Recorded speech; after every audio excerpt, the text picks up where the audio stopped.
নাট্য উৎসব শুরুর পরিকল্পনাটা কিভাবে এলো?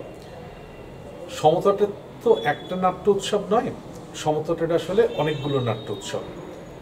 সমতট নাট্যমেলা যেটা প্রধান বলে সবাই জানেন, সেই নাট্যমেলা শুরু হয় 2000 সালের ডিসেম্বর মাস থেকে।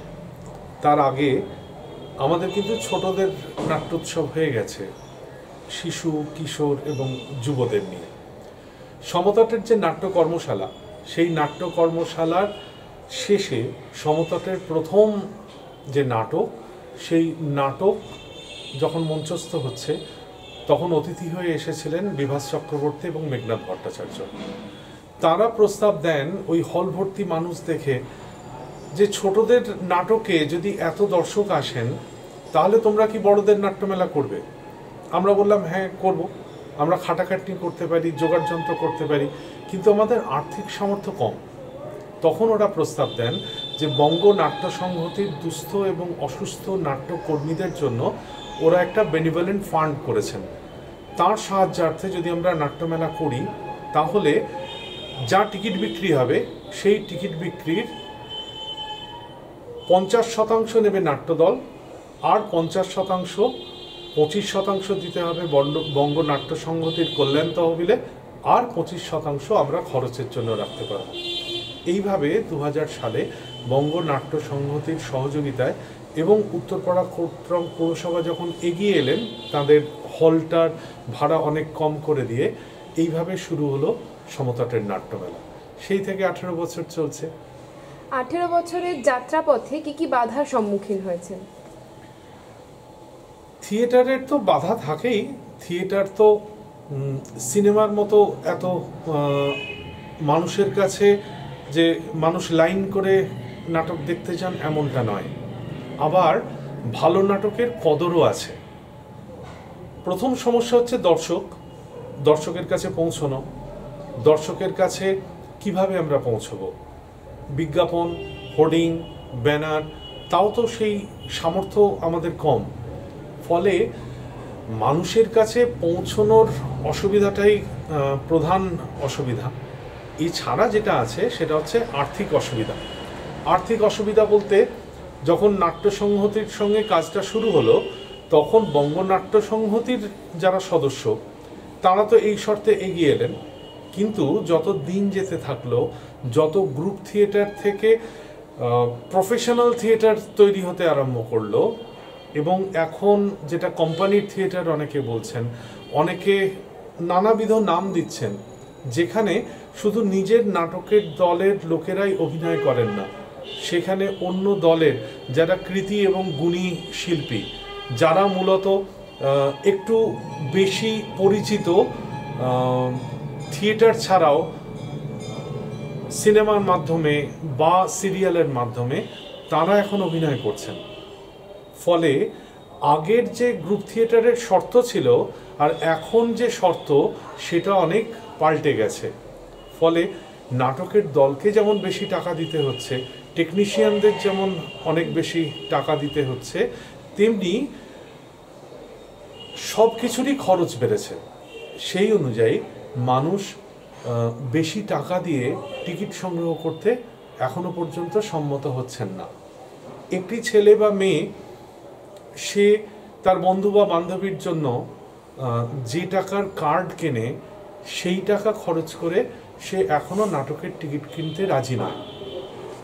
যে মানুষ কলকাতায় কোনো শপিং মলে গিয়ে তার বিনোদনের জন্য যে টাকাটা খরচ করেন, মাল্টিপ্লেক্সে গিয়ে যে টাকাটা খরচ করেন, সেই টাকাটা এখনো থিয়েটারের টিকিট কেনার জন্য খরচ করবার জন্য তারা তৈরি হননি।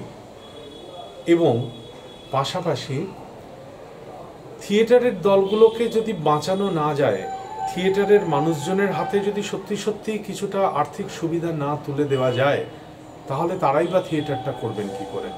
ফলে এই টানাপোড়েনের মধ্যে আমাদের চলতে হয়।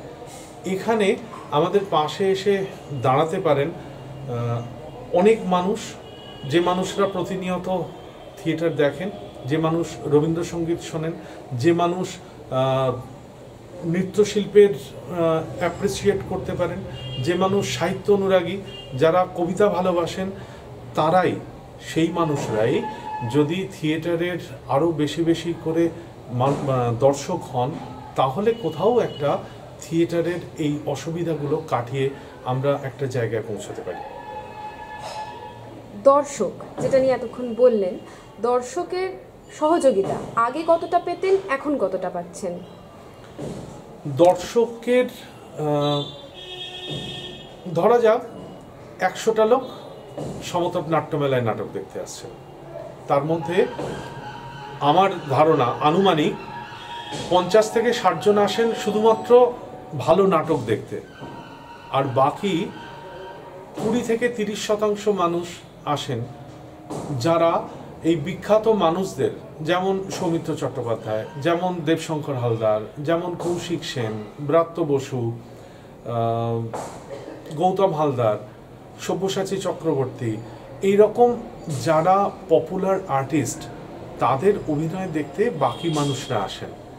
তাদের কাছে শর্তটা শুধু ভালো থিয়েটার নয়, ভালো থিয়েটারের সঙ্গে নামকরা শিল্পীর অভিনয়টাও তারা দেখতে আসেন। ফলে দর্শক আগেও এটাই চাইতেন, এখনও এটা চান। ফলে আগের দর্শকের সঙ্গে এখনকার দর্শকের কোনো মৌলিক পার্থক্য হয়েছে বলে আমি মনে করি না। অন্যান্য জায়গার সঙ্গে, বিশেষ করে উত্তরপাড়া সমতটকে কেন্দ্র করে যে নাটকের কর্মশালা হয় বিভিন্ন স্কুলগুলোতে, বিভিন্ন কলেজগুলোতে, সেখান থেকে কিছু ছেলে মেয়ের মানসিকতা তৈরি হয় থিয়েটারে আসার, থিয়েটারে অভিনয় করার, থিয়েটারের অভিনয় দেখার। তাদের অভিনয় দেখবার জন্য তাদের যোগসূত্রে তাদের পরিবারও এসে থিয়েটারে যুক্ত হন। ফলে এখানে আমরা যতদিন ধরে কর্মশালা করছি, যতদিন ধরে নাটকের সেমিনার করছি, নাটক নিয়ে চর্চা করছি, এই উত্তরপাড়ার দর্শক তারা কিন্তু থিয়েটারমুখী হচ্ছেন। উত্তরপাড়ার কিন্তু একটা পুরনো ঐতিহ্য ছিলই। আমাদের ছোটবেলার থেকে আমরা উত্তরপাড়ায় আমরা নাট্য সংস্থা, ইউনিট থিয়েটার, এদের নাটক দেখে আমরা বড় হয়েছি। এই যে মানুষজনেরা, তারা কিন্তু কিছুর প্রত্যাশায় থিয়েটার করতেন না, তারা চাকরি করে নিজেদের বিনোদনের জন্য অবসর সময়ে তারা থিয়েটার করতেন। এই যে শুধু বিনোদনের জন্য থিয়েটার বা কোনো আদর্শের ভিত্তিতে সমাজ পরিবর্তনের জন্য থিয়েটার, থিয়েটার কর্মীদের মধ্যে এই অংশটা আস্তে আস্তে কমে এলো। একটা সময় দেখা গেল যে বড়দের এই যে বয়োজ্যেষ্ঠদের এই যে নাট্যচর্চা, এর সঙ্গে ছোটদের একটা যোগসূত্র তৈরির ক্ষেত্রে খামতি দেখা দিচ্ছে। সেইটা যখন সমতট আবার নাট্য কর্মশালা তৈরি করলো, তখন আবার যারা এখন আমাদের যেমন অনুরণ বসুরায়, সৌম্যদেব ভুঁই বা শুভদীপ সাধুখা, রাখি কুণ্ডু সহ এই যে ছেলে মেয়েরা যারা এখন সমতটের নাটকের স্ক্রিপ্ট তৈরি করছে, নাটকের ডিরেকশন দিচ্ছে, তারা কিন্তু ক্লাস 7 বা 8 যখন পড়ে তখন থেকে তারা উঠে এলো। এইরকমই উত্তরপাড়ার এখন বহু দলে যুবক যুবতীরা তারা কিন্তু অভিনয় করছে। সমতটের প্রাক্তনীদের মধ্যে শুভজিৎ পাল, সুজয় পাল, ওরা একটি থিয়েটারের দল তৈরি করেছে। সমতটের প্রাক্তনীদের মধ্যে সৌমা বালিয়াল, ও একটি থিয়েটারের দল তৈরি করেছে। তার মানে সমতটের কর্মশালা বা সমতটের যে পথ ধরে যে এত ছেলে মেয়ে হাঁটছে, তারা যে শুধু সমতটেই থাকছে তা নয়, তারা কিন্তু বিভিন্ন নাট্যদলে ছড়িয়ে পড়ছে। শুধু তাই না, আজকে সমতটের থেকে কাজ শিখে সঞ্জয় পাল কলকাতার বিভিন্ন নাট্যদলে সে আজকে মেকআপের কাজ করছে। সৌগত মিত্র, ভানু, সে রবীন্দ্রভারতীতে চাকরি করছে, এছাড়া বহু দলে সে মেকআপের কাজ করছে। এখানে ছোট্ট থেকে এসেছিল ক্লাস 3 বা 4-এ সাধন পাড়ুই এখন কলকাতার অনেকগুলো দলে সে লাইটের ডিজাইন করছে, লাইট চালাচ্ছে।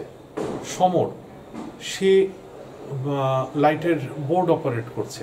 এইরকম যেমন বহু ছেলে মেয়ে স্ক্রিপ্টের কাজ করছে, ডিরেক্টোরিয়াল কাজ করছে, অভিনয় করছে, তেমনি আবার অনেক ছেলে মেয়ে তারা থিয়েটারের এই যে টেকনিক্যাল কাজ, সেই টেকনিক্যাল কাজগুলো করে নিজেদের জীবিকা নির্বাহ করছে। তাদের নেশা আর পেশাটা কোথাও এক জায়গায় মিলছে। এই রকমভাবেই থিয়েটারের একটা প্রবাহমান একটা অবস্থা রয়েছে। এখানে আগের সঙ্গে এখনকার খুব যে পার্থক্য দর্শকদের এবং থিয়েটার কর্মীদের আমার নজরে পড়েছে তেমনটা কিন্তু নয়। বেশ, আপনারা কলকাতাতেও নাটক করতে যান? আমরা কলকাতায় কেন, আমরা পশ্চিমবঙ্গের বিভিন্ন জায়গায় নাটক করতে যাই। তো মফস্বল আর মেন শহর দুটোর মধ্যে দু জায়গায় নাটক করার দু রকমের নিশ্চয়ই অনুভূতি হয়, বা দর্শক দু ধরনের হয়। আমার মনে হয় না। আমার মনে হয় যে থিয়েটারের যারা দর্শক তিনি কলকাতাতেও যা আমাদের নাটক দেখতে যারা আসেন, যেমন আমাদের চরণ দাস চোর আমরা যখন কলকাতায় করলাম, শায়ক তার জন্মদিনে আমরা কৃতজ্ঞ মেঘনাথ ভট্টাচার্যের কাছে, তারা আমাদের যোগ্য মনে করেছিলেন যে তাদের জন্মদিনে একাডেমি অফ ফাইন আর্টসে আমরা চরণ দাস চোর করব। বা এই বছর পশ্চিমবঙ্গ নাট্য একাডেমি রবীন্দ্র সদনে আমাদের চরণ দাস চোরের শো দিয়েছেন, সেখানে অনেক দর্শক হয়েছে। আবার আমরা যখন শিশির মঞ্চে নিজেদের উদ্যোগে করেছি, তখন আমরা 11,5-12,000 টাকার টিকিট বিক্রি করতে পেরেছি কাউন্টার থেকে। আবার আমরা যখন কাটোয়ায় নাটক করি হল ভরে থাকে। আমরা যখন বহরমপুর ঋত্বিকের ফেস্টিভ্যালে করেছি আমরা হাউসফুল পেয়েছি।